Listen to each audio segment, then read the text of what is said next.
My dear brothers and sisters,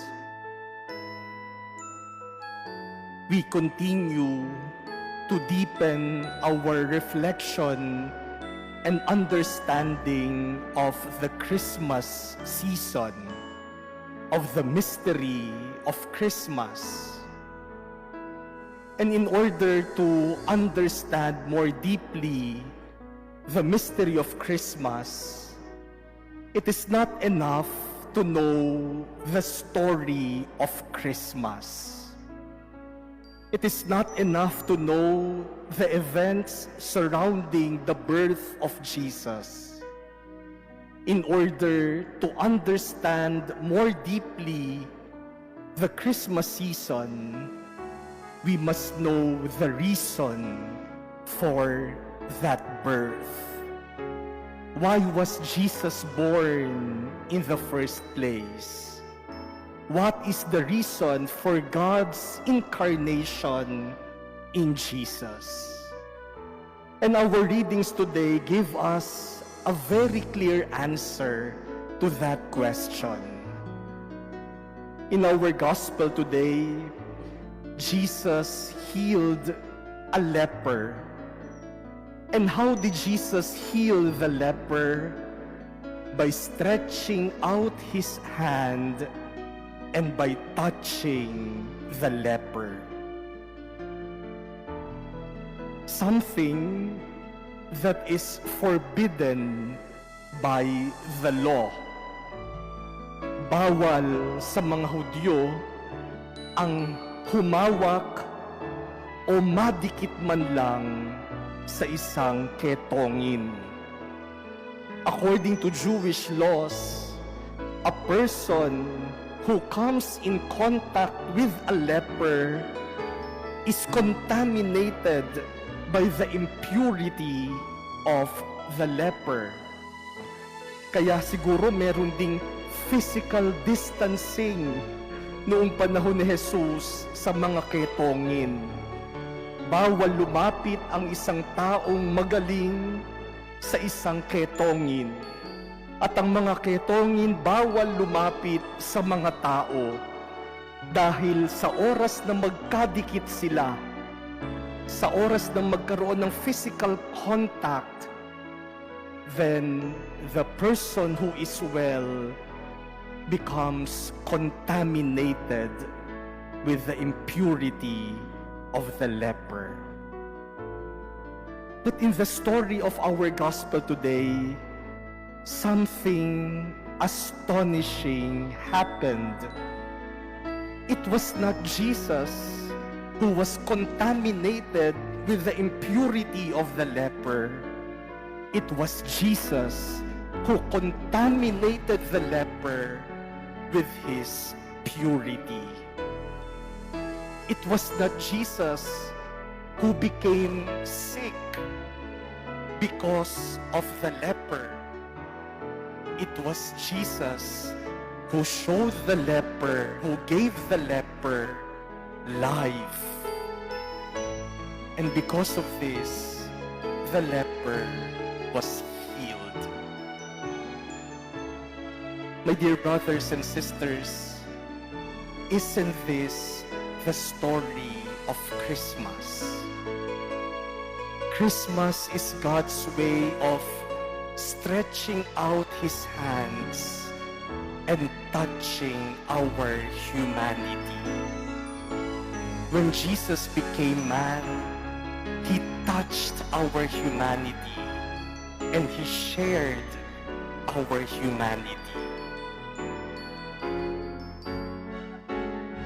And in sharing our humanity, it was not Jesus who was contaminated by our sinfulness. On the contrary, it was our humanity that was contaminated by the life of Jesus. Sa pakikibahagi sa ating pagkatao, hindi si Jesus ang naging makasalanan. Sa pakikibahagi sa ating pagkatao, tayo ang naging bahagi ng buhay ng Diyos. And this is what St. John tells us in our first reading today. Whoever possesses the Son has life, and whoever does not possess the Son of God does not have life. In Jesus, who touched our humanity, we were given the divine life, the life of God. This, my dear brothers and sisters, is what we call as the marvelous exchange. Isang dakilang pagpapalitan. Jesus, the Son of God, became man so that man and woman might become sons and daughters of God. Ang anak ng Diyos ay naging tao upang tayong mga tao ay maging mga anak ng Diyos. Jesus humbled himself to share in our humanity so that we may also be able to share in his divinity.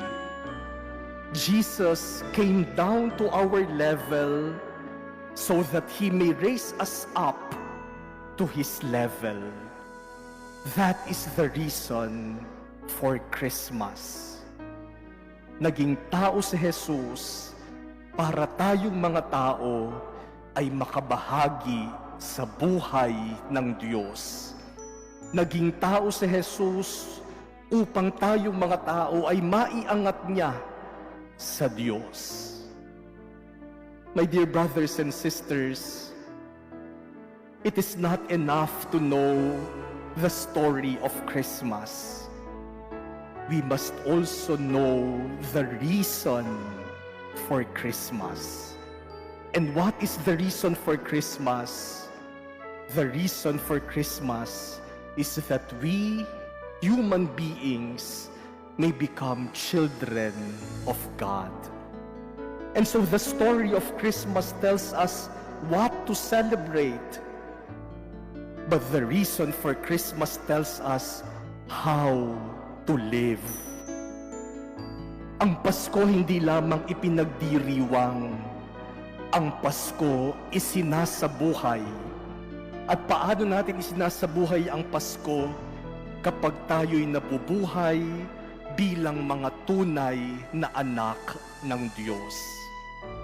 Saint Leo the Great has a very timely reminder that he addressed to the newly baptized Christians. He said to those who were baptized, Christians, remember your dignity. You now share in God's nature. Do not go back by sin to your former base condition. Mga Kristiyano, tandaan mo ang iyong karangalan. Nakibahagi ka na sa buhay ng Diyos. Iniangat ka na ng Diyos. Huwag ka nang bumalik sa dati mong mababang kondisyon. Iniangat na tayo eh. Bakit pipilitin pa nating ibaba ang ating sarili? Nilinis na tayo. Bakit magpapakadumi pa tayo? Binigyan niya tayo ng Diyos ng karangalan. Bakit pa natin hahamakin ang ating sarili? Remember your dignity. You are a child of God. Live as a child of God. And if that sticks to our mind and to our hearts, then we have not only celebrated Christmas, we have lived it.